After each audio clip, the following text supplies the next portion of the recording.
Hello बच्चों, कैसे हो आप सभी। आई होप आप सभी बहुत अच्छे और स्वस्थ होगे, क्योंकि बारिश का सीजन चल रहा है और देख रहे हो बहुत ज़्यादा तबीयत खराब हो रहा है। मेरा भी हुआ था बीच में, लेकिन फिर से हाजिर हूँ आपके साथ अपना नया वीडियो लेकर, जो कि होने वाला है हमारा चैप्टर 2 दो चरों का रैखिक समीकरण।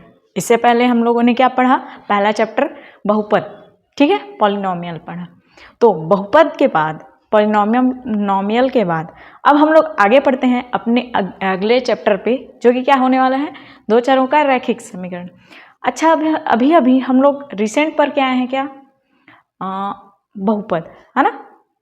तो बहुपद में हम लोग क्या देखे, सोचो सोचो। बहुपद में हम लोग देखे कि चर एक ही था, एक ही चर को हम लोग क्या कर दे रहे थे, वर्ग बना दे रहे थे। एक ही चर को सिंगल घात के रूप में लिख दे रहे थे, हाँ ना। लेकिन अब सेकेंड चैप्टर में क्या होने वाला है, दो चरों का रैखिक समीकरण बोला है। मतलब क्या होगा कि इसमें दो चर होंगे और उसका समीकरण बनेगा रैखिक समीकरण, और उसको हम लोग को क्या करना पड़ेगा, सॉल्व करना पड़ेगा। और इस चैप्टर में हम लोग देखेंगे कि समीकरण बनाते कैसे हैं, ठीक है। तो जुड़े रहिए मेरे साथ और देखते रहिए अपने इस एपिसोड को, इस लेक्चर को, ताकि आप लोग का अच्छे से तैयारी हो सके 10th का, ठीक है। वादा करती हूँ आपसे कि आपका नंबर को यहाँ से यहाँ तक पहुँचाने में आपकी पूरी मदद करूँगी, ठीक है।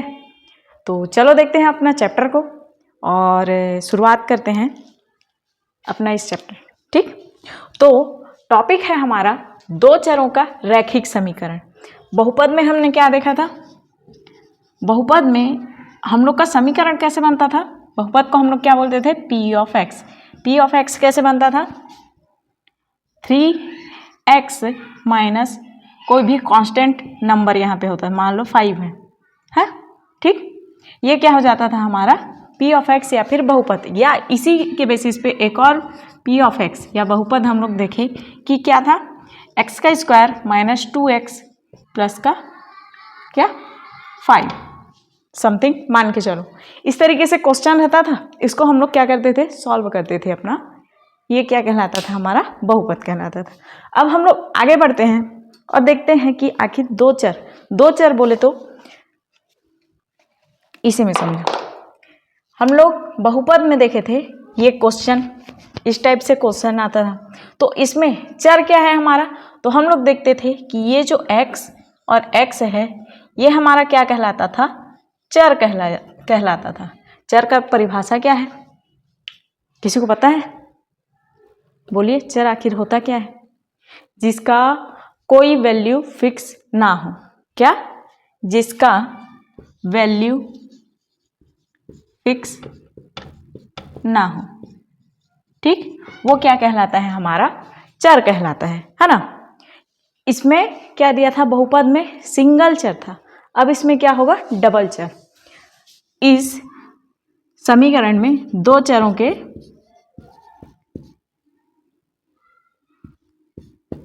समीकरण में क्या होगा, दो चर बोल दिया है, मतलब इसमें होगा दो चर। दो चर क्या क्या होंगे, अब एक तो हम लोग मान लेते हैं x होगा हमारा, और एक दूसरा y, ठीक। चर मतलब ऐसी संख्या क्या जिसका कोई वैल्यू ही ना हो, ठीक, जिसका वैल्यू क्या ना हो, फिक्स ना हो, उसको हम लोग क्या बोलते हैं, चर संख्या बोलते हैं, पता है। जैसे कि हमारा x हो गया, y हो गया, z हो गया, या फिर a से लेके z तक हम लोग कोई सा भी लेटर्स, ठीक, कोई सा भी हम लोग लेटर्स लेते हैं ना अपने इस मतलब मैथ्स में, बहुपद में या फिर समीकरण में, कोई सा भी लेटर्स लेते हैं ना, वो क्या कहलाता है, हमारा चर कहलाता है, वेरिएबल कहलाता है, ठीक, जिसका वैल्यू कभी फिक्स होता ही नहीं है। और जो ये अगल बगल आप लोग देख रहे हो 3, 2, 5 है ना, ये क्या है, एक कांस्टेंट वैल्यू है, नियत वैल्यू, मतलब ये फिक्स होती है, ये वैल्यू फिक्स रहती है। इसीलिए इसके चरों के गुणक क्या होते हैं, कहीं पे 2 दिया रहता है, कहीं पे 5। 2 होगा मतलब होगा, x को हम लोग चेंज कर सकते हैं, लेकिन इसके गुणांकों को हम लोग चेंज नहीं कर सकते, ठीक। ये कैसे आएगा, ये जो x का गुणांक यहाँ पे दिया है ना, ये कैसे आएगा, उसको हम लोग अभाज्य गुणनखंड विधि से हम लोग अभाज्य गुणनखंड करके क्या कर सकते हैं, ला सकते हैं, ठीक, बता सकते हैं कि ये इस तरीके से हम लोग करेंगे तो आएगा, लेकिन इस x का वैल्यू का हम लोग क्या कर सकते हैं, फिक्स नहीं होता, इसको कुछ भी रख सकते हैं। हम लोग 1 रखेंगे, अभी अभी हम लोग रिसेंट में पढ़े हैं ना कि बहुपद में जो शून्यांक हैं, शून्यांक क्या होंगे, x के शून्य मतलब इस बहुपद का शून्यांक क्या होगा, इस बहुपद का मान क्या होगा, ये सब देखे हैं ना। तो उसमें x का वैल्यू फिक्स था क्या, किसी का आता था प्लस में, किसी का माइनस में, किसी का 0, ऐसे आता था ना। इसलिए इस x का, इस चर का वैल्यू कभी भी फिक्स नहीं होता। ठीक, एक गुणांक फिक्स हो सकते हैं। ठीक, इतना समझ आया। आगे बढ़े, थोड़ा सा आगे बढ़ते हैं। यहाँ पे लिख लेना, मैं जो लिखवा रही हूँ उसको, ये तो थोड़ा सा इंट्रोडक्शन के लिए आप लोग को बताई, इसके आगे थोड़ा सा क्या बोलते हैं, नोट्स बनाने के लिए परिभाषा लिख लो। ठीक, तो चलो इस जो चैप्टर का मेन टॉपिक लिखा है 2 चरों का रैखिक समीकरण, इसका थोड़ा सा परिभाषा लिखते हैं ताकि आप लोग को क्या रहे, याद रहे और सॉल्व करने में आसानी हो। ठीक, 2 चरों से बने सर्वसमीका या समीकरण को हम लोग क्या कहते हैं, रैखिक समीकरण, रैखिक समीकरण कहते हैं। और इसी रैखिक समीकरण को हम लोग इंग्लिश में क्या बोलते हैं, लीनियर इक्वेशन। क्या चीज, लीनियर इक्वेशन। समीकरण को इंग्लिश में क्या बोला जाता है, इक्वेशन। ठीक है, ये चीज याद रखिएगा। ठीक, इसके आगे थोड़ा सा चीज समझो। क्या चीज, मान लो हमारे पास कोई सर्वसमीका है, मान के चलो 3x - 5, पिछला वाला एग्जाम्पल ही ले रही हूँ, एग्जाम्पल के रूप में देखना ना। ये एक मान लो हमारी सर्वसमीका है। क्या है, हमारी सर्वसमीका। ठीक, तो अच्छा 2 चर बोला है ना, तो यहाँ पे इसको हम लोग और क्या मानते हैं, इस बहुपद का मैं लिख दे रही थी 3x - 5y = 0 या 3x - 5y + 2 = 0। ये क्या है, हम लोग को समीकरण दिया गया है। ठीक, याद रखना, यदि इतना ही हम लोग को दिया रहता, क्या इतना ही हमको दिया रहता, तो ये क्या कहलाता, बहुपद कहलाता। ठीक, लेकिन अगर इसके साथ बराबर में 0 को बराबर करके हम लोग क्या लगा दिए, 0 लगा दिए, तो ये क्या कहलाता है, समीकरण कहलाता है। ठीक, किसी भी ऐसी वो के साथ, बहुपद के साथ हम लोग क्या कर दें, 0 लगा दें, तो वो क्या बन जाता है, समीकरण बन जाता है। ठीक, इतना समझ गए। अब देखो, अब आते हैं इससे थोड़ा सा आगे। जब हम लोग को क्या, जब हमारे पास गणित की कोई सर्वसमीका या समीकरण दी गई हो, जैसे ये हम लोग को दी गई है ना 3x - 5y + 2 = 0, तो ये क्या है, गणित की एक सर्वसमीका है या तो एक समीकरण है। ठीक, जब ये चीज हम लोग को दिया गया हो और इसका हाईएस्ट घात, हाईएस्ट पावर, सबसे बड़ा घात या सबसे बड़ा क्या हो, पावर 1 हो, क्या सबसे बड़ा घात क्या हो, घात या पावर 1 हो, ना कि 2, 3, 4, 5 etc ये दिया हो। अगर घात में 2, 3, 4, 5 दिया रहे तो वो हमारी क्या है, 2 चरों वाली रैखिक समीकरण नहीं होगी। घात यदि 2 चर दिए हैं, ठीक, यहाँ पे 2 चर दिए हैं x और y, और घात इनका 1 है, क्या है, केवल 1 है, याद रखना, 2, 3 नहीं, केवल 1। घात हमारा क्या हो, केवल 1 हो, तो वो क्या कहलाता है, हमारा रैखिक समीकरण या लीनियर समीकरण। घात हमेशा याद रखना, 2 चरों का घात हमेशा 1 होना चाहिए, तब वो क्या कहलाएगा, रैखिक समीकरण या फिर लीनियर इक्वेशन कहलाएगा। ठीक, तो समझ गए। आगे बढ़ते हैं। अच्छा, इसके बाद हम लोग अब देखते हैं छोटा सा एक इंट्रोडक्शन तो हो गया, मतलब पिछला जो पढ़े हैं उसका क्या करते हैं, रिवाइज करते हैं। क्या पढ़े थे, पॉलिनोमियल, या बहुपद। हम लोग पढ़े थे ना, पॉलिनोमियल या तो बहुपद। तो इसका हम लोग क्या किए थे, क्या किए थे जी, नामकरण किए थे क्या? शुरू से पढ़े होंगे वो लोग जान रहे होंगे। हम लोग क्या किए थे, पॉलिनोमियल का या बहुपद का नामकरण किए थे। कैसे नामकरण? तो नामकरण हुआ था हमारा दो आधार पे। एक तो हुआ था टर्म्स के आधार पर, ठीक, और एक हुआ था हमारा पावर या घात के आधार पर। कैसे? तो टर्म्स के आधार पर, टर्म्स बोले तो माइनस प्लस कितने आए उसके आधार पर हम लोग किए थे।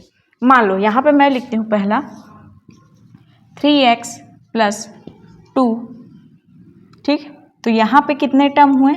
तो यहाँ पे प्लस केवल एक ही दिख रहा है हम लोग को, ये माइनस नहीं है ना, मैं बताने के लिए यहाँ पे लिखी थी। प्लस की संख्या हमारी यहाँ पे कितनी है? एक है, मतलब ये क्या कहलाएगा, मोनोमियल, ठीक। अगला यहाँ पे क्या था, 3x² + 2x + 1 ये दिया हो, तो यहाँ पे नंबर ऑफ टर्म्स कितने होंगे? तो प्लस की संख्या यहाँ पे कितनी है, 1 और 2। यहाँ पे 2 प्लस दिए गए हैं, तो 2 वाले को हम लोग क्या बोलते थे? अच्छा, 2 वाले को हम लोग क्या बोले थे? 2 वाले को बोले थे बाइनोमियल, बाइनोमियल, ठीक।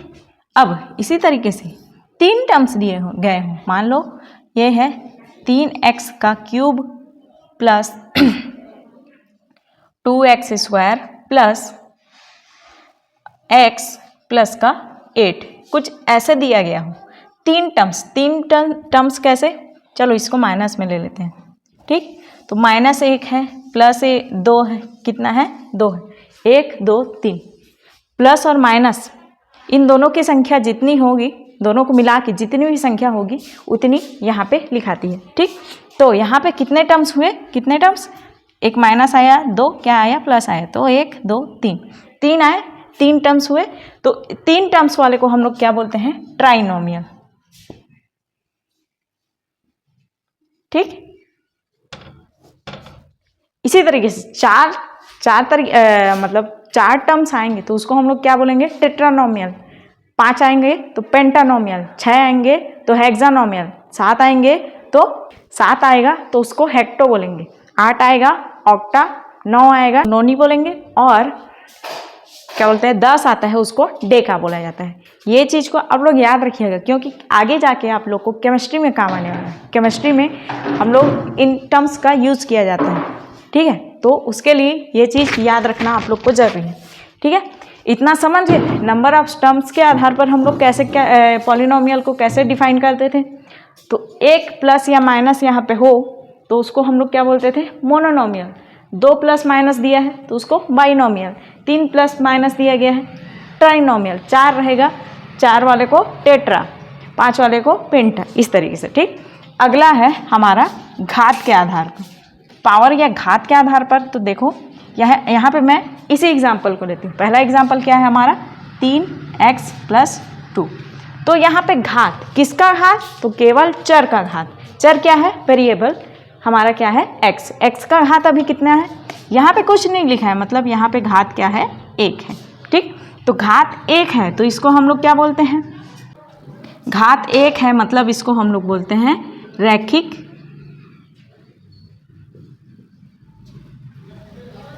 रैखिक बहुपद बोलते थे, ठीक। मैं भूल जा रही हूँ, ठीक। अगला है हमारा घात क्या हो? 3x² + 2x + 1। तो यहाँ पे घात, सबसे बड़ा घात क्या है? तो यहाँ पे देखोगे x के यहाँ पे कुछ नहीं है, मतलब 1 है, और यहाँ पे x का क्या है? वर्ग लिखा है, x का वर्ग है। तो 1 और 2 में बड़ा कौन है? 2 बड़ा है, इसलिए घात क्या है हमारा? 2 है। और 2 जहाँ पे घात लिखा हो तो उसको हम लोग क्या बोलते हैं? तो उसको बोलते हैं द्विघाती बहुपद, ठीक है। घात 2 दिया गया हो, ठीक, तो उसको क्या बोलेंगे? द्विघाती बहुपद, ठीक। अगला देखते हैं, मान लो यहाँ पे 3x³ + 2x का स्क्वायर प्लस x प्लस 8 है। ठीक, तो यहाँ पे सबसे बड़ा घात क्या है? तो यहाँ पे देखोगे सबसे बड़ा घात क्या है हमारा? 3 है। 3 वाले को क्या बोलते हैं? त्रिघाती बहुपद। ठीक, रैखिक यानी कि लीनियर, द्विघाती मतलब है कि क्वाड्रेटिक, त्रिघाती को बोला जाता है क्यूबिक, और मान लो चतुर्घाती भी हुआ। ठीक, कैसे? 3x का power 4 plus 8x square plus 8x का क्यूब प्लस 2x का स्क्वायर प्लस x प्लस 4 दिया गया हो, तो इसको हम लोग क्या बोलेंगे? चतुर्घाती।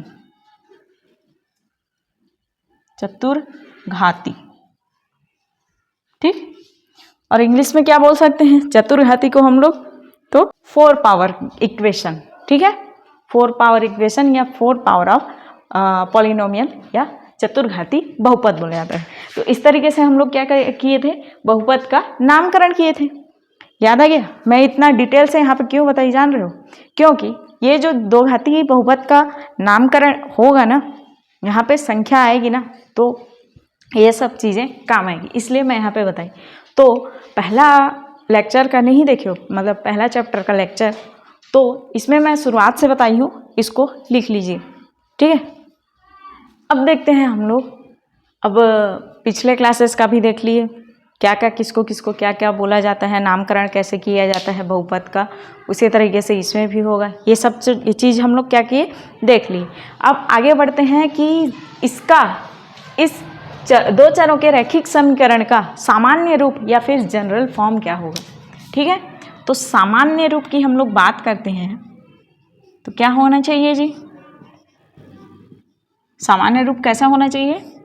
तो सामान्य रूप होना चाहिए a1x plus b1y plus c1 equal to 0।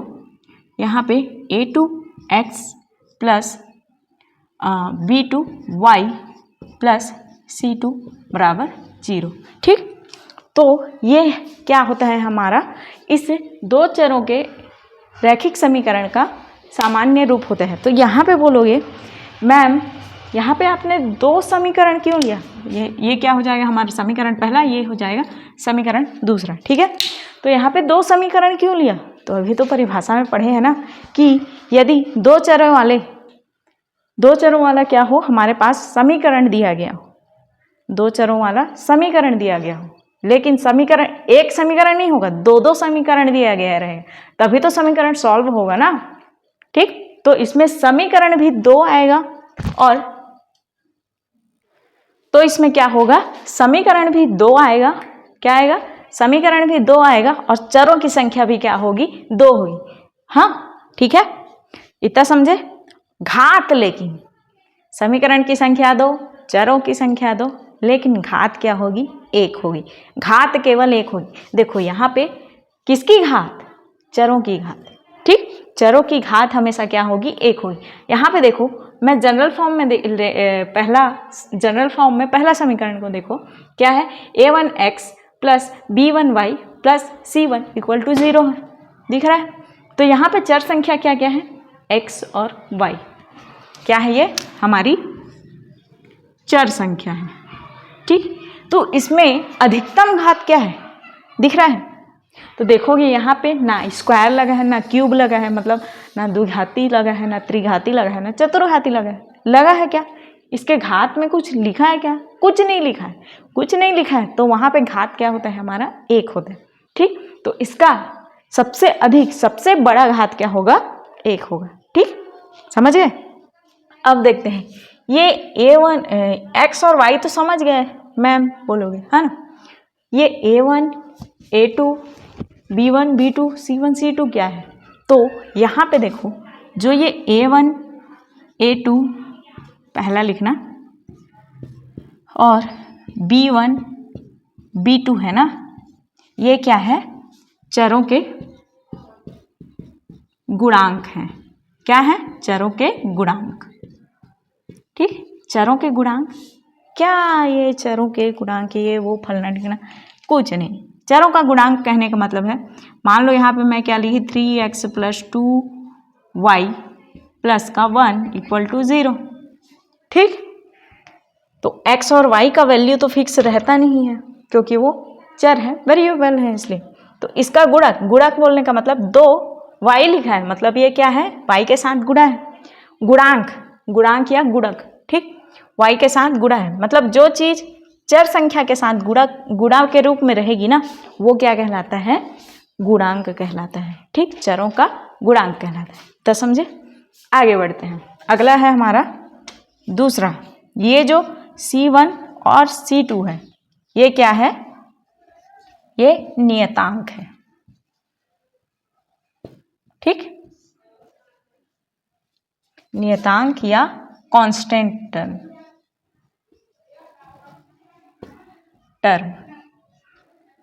Constant term बोले तो आखिर क्या ये कांस्टेंट टर्म, तो जिसकी वैल्यू फिक्स होती है ना, वो क्या कहलाता है, कांस्टेंट कहलाता है या नियतांक कहलाता है। ठीक है, समझ आया। आगे बढ़ते हैं। आगे और कुछ है क्या, इसमें एक लिख ही लो कि जो ये सबका डिफाइन कर रहे हैं, तो इसको भी डिफाइन कर देते हैं। एक्स वाई है, ये क्या है, चर है या वेरिएबल। ठीक, ठीक है, इतना समझ आए।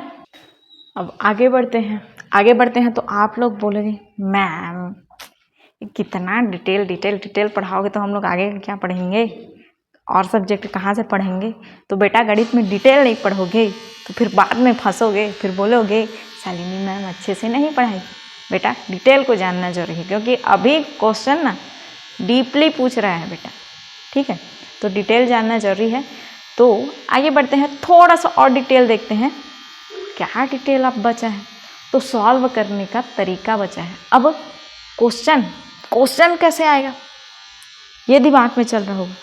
तो आप लोग एक चीज़ नोटिस किए हो क्या, गणित में बहुत ज़्यादा एक सवाल कॉमन आता है, चाहे कंपटीशन एग्जाम में देखो चाहे नॉर्मली देखो।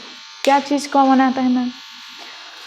अच्छा चलो सोचो, मैं बोलती हूँ मेरी आयु अभी कितनी है, मान लो अप्रॉक्सीमेटली 24 या 25। ठीक, मेरी आयु है 24 या 25 मान के चलो, ठीक है ना। और मैं उसके बाद बोलती हूँ कि मेरे पापा की आयु कितनी है, मेरे से 2 गुनी है। ठीक, मेरे पापा की आयु क्या है, मेरे से 2 गुनी है। यानी कि कहने का मतलब है इस तरीके से कि मेरे पापा की आयु मेरी आयु से 2 गुनी है। ठीक, इस तरीके का क्वेश्चन बहुत आता है, कॉमन आता है, कॉमन चीज़ है यह चीज़। या फिर ये बोलूँ कि मेरे पापा की आयु मेरी आयु से 5 साल पहले 2 गुनी थी और वर्तमान में इतनी गुनी है। ठीक, तो ये ऐसा क्वेश्चन निकालने को आता है। ये जो क्वेश्चन मैं बोली, इसको समीकरण भी हम लोग को बनाना पड़ेगा। ठीक, तो अब उसको देखते हैं कि सॉल्व करने का तरीका क्या होता है। ठीक है, तो सॉल्व करने के तरीके में इसमें बहुत सारा दिया गया है, पढ़ो तो आप इसमें 1 मिनट में भी सॉल्व कर सकते हो और घंटों भी ले सकते हो। तो 1 मिनट वाला से पहले लेंदी प्रोसेस को फॉलो करें, फिर धीरे से ऐसे करके नीचे से आएंगे और धीरे से चुटकी में ऐसे चुटकी बजा के, बज नहीं रहा है, अरे यार आज नहीं बज रहा है, तेल लगाई हूँ शायद इसीलिए है। ठीक ना, ऐसे चुटकी बजा के ना, अभी बजा, ठीक, चुटकी बजा के आप लोग सॉल्व कर दोगे। ऐसा क्वेश्चन है, हाँ मतलब ये इसका आंसर ये होगा, सीधा मुंह पे बोलोगे। ठीक है, तो चलो देखते हैं हम लोग इसका सॉल्व करने का तरीका। तो हम लोग को समीकरण कुछ इस तरीके से दिया होगा। ठीक, तो इसमें अगर क्वेश्चन में बोला गया होगा ऐसा ऐसा है और दूसरा समीकरण कुछ इस तरीके से है, ठीक, ऐसा बोला होगा। ठीक, तो यदि हम लोग को क्वेश्चन में क्या हो, क्वेश्चन में 2 समीकरण दिया गया हो और इन 2 समीकरणों के बीच क्या हो, और शब्द लगा हो। क्या लगा हो, और शब्द लगा हो। ठीक, या दो समीकरण हम लोग को दिए गए हों और इन दोनों के बीच में या फिर ये दोनों समीकरण एक दूसरे के साथ और शब्द के साथ क्या हो, इस और शब्द के साथ जुड़े हों, ठीक। तो ऐसे समीकरण को हम लोग क्या बोलते हैं, लगातार समीकरण कहते हैं। ऐसे समीकरण को हम लोग क्या बोलते हैं, लगातार समीकरण कहते हैं, या इंग्लिश में इसको बोला जाता है सिम्यूटेनस,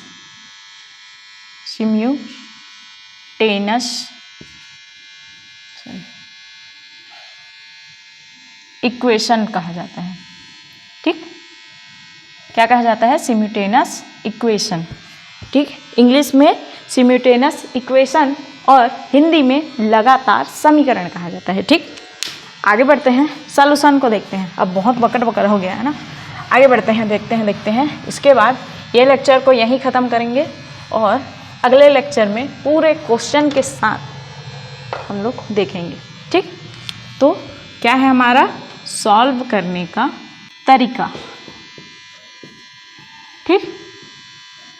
सॉल्व करने का तरीका देखेंगे हम लोग। तो मेनली हम लोग को जो इस चैप्टर में देखने को मिलेगा वो क्या होगा, दो मेथड होगा। क्या क्या मेथड, कौन कौन सा तरीका, तो एक होगा हमारा ग्राफिकल मेथड। क्या, ग्राफिकल मेथड, जिसको क्या बोलते हैं, आलेखीय विधि। हिंदी में आलेखीय विधि या इंग्लिश में ग्राफिकल मेथड। दूसरा होता है हमारा एल्जेब्रिक मेथड,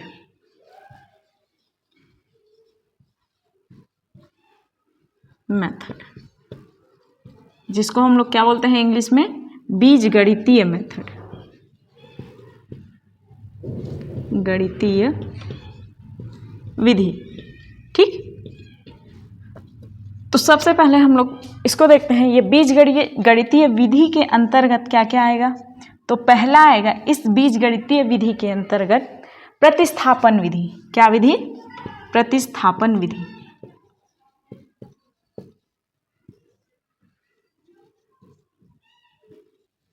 क्या बोलते हैं जी, प्रतिस्थापन विधि, जिसको बोला जाता है substitution method, substitution method, M मतलब मेथड, समझ लेना, ठीक है। अगला है हमारा, क्या है, वो है विलोपन विधि,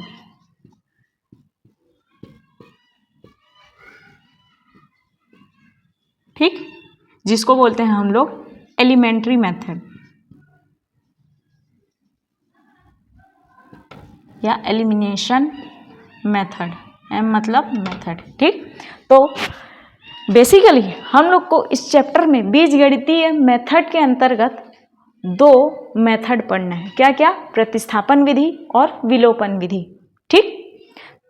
इसके अलावा भी एक विधि होती है, कौन सी विधि, वज्र गुणनखंड विधि, गुणनखंड, या मैं बोलूं क्रॉस मल्टीप्लिकेशन, क्रॉस मल्टीप्लाई, ठीक। लेकिन ये विधि आप लोग के बुक में नहीं दी गई है, और अगर मेरे को टाइम मिला, ठीक, तो इस विधि को भी आपके साथ चर्चा करूंगी। वैसे कर दूं वही ठीक रहेगा क्या, देखते हैं, टाइम के साथ हम लोग चलेंगे, ठीक। तो मेनली क्या है हमारा, प्रतिस्थापन विधि, जिसको हम लोग क्या बोलते हैं, सब्स्टिट्यूशन मेथड। और सब्स्टिट्यूशन मेथड बोलने का मतलब है प्रतिस्थापन, हिंदी में प्रतिस्थापन है ना, मतलब उसको एक जगह से दूसरे जगह क्या करना, ट्रांसफर करना, ठीक। और अगला है हमारा विलोपन विधि। विलोपन विधि मतलब जिसको हम लोग क्या बोले, एलिमिनेशन मेथड। क्या बोले, एलिमिनेशन मेथड। अच्छा, ये नाम कहीं सुना सुना लग रहा है क्या, सुना सुना लग रहा है ना, एलिमिनेशन। हाँ, अच्छा, रियलिटी शो देखते हो क्या, जैसे डांस इंडिया, डांस प्लस, और क्या क्या आता है, लिटिल चैम्प्स, हम लोग बच्चे थे उस टाइम आता था ये चीज, सिंगिंग वाला बहुत सारा झलक दिखला जाता था। तो उसमें एक शब्द आता है, क्या क्या क्या सुने हो? वोट के आधार पर चलता है, वोट देते हैं हम लोग पूरे इंडिया वाले। वो अच्छा, इंडिया वाले से एक चीज़ याद है, हैप्पी न्यू ईयर मूवी तो देखे होगे, है ना? तो वोटिंग चलता है, उसमें डांस करते हैं, लोगों को पसंद आता है तो वो लोग क्या करते हैं, उनको वोट देते हैं। मेन जो डांसर होते हैं उन लोग को वोट दिया जाता है। उस वोट के आधार पर निर्णय लिया जाता है कि बंदा क्या होगा, उस रियलिटी शो में रहेगा या नहीं रहेगा।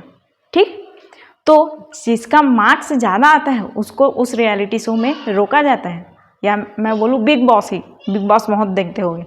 ठीक, तो जिसका स्कोर ज़्यादा रहता है उसको रोका जाता है, और जिसका कम रहता है उसको क्या किया जाता है, एलिमिनेट किया जाता है। एलिमिनेट, अब समझे? मतलब जाओ, आपको स्कोर नहीं मिला, आपका स्कोर कम है, अब आप घर जा सकते हो। ठीक, तो एलिमिनेशन मतलब क्या होता है, उसको घर भेज देना। सिंपल से समझने के लिए है ना। अभी इस एलिमिनेशन में क्या करना पड़ेगा, हम लोग को किसी एक चर का मान हम लोग को विलोपित करना पड़ेगा, छुपाना पड़ेगा। ठीक, उसको हटाना पड़ेगा, ये चीज़ समझो। ठीक, और ग्राफिकल मेथड के अंदर 3 चीज़ें आती हैं जो मैं अगले लेक्चर में कवर करूँगी, क्योंकि आज के लिए ये लेक्चर बहुत ज़्यादा हो गया है। फिर बोलोगे कितना पढ़ाती हैं, कचर कचर करती रहती हैं करके। ठीक, तो अगले लेक्चर में देखेंगे हम लोग ग्राफिकल मेथड का पूरा डिटेल और इसके रिलेटेड कुछ क्वेश्चंस। उसके बाद हम लोग आएंगे बीजगणितीय या अलजेब्रिक मेथड में, और इसके रिलेटेड कुछ क्वेश्चन देखेंगे। ठीक है, तो आई होप आप लोग को आज का क्लास अच्छा लगा होगा। अगर अच्छा लगा हो तो वीडियो को लाइक शेयर सब्सक्राइब जरूर करना। मिलते हैं नेक्स्ट वीडियो में, तब तक के लिए अपना ख्याल रखना। जय हिंद, जय भारत, जय छत्तीसगढ़। धन्यवाद।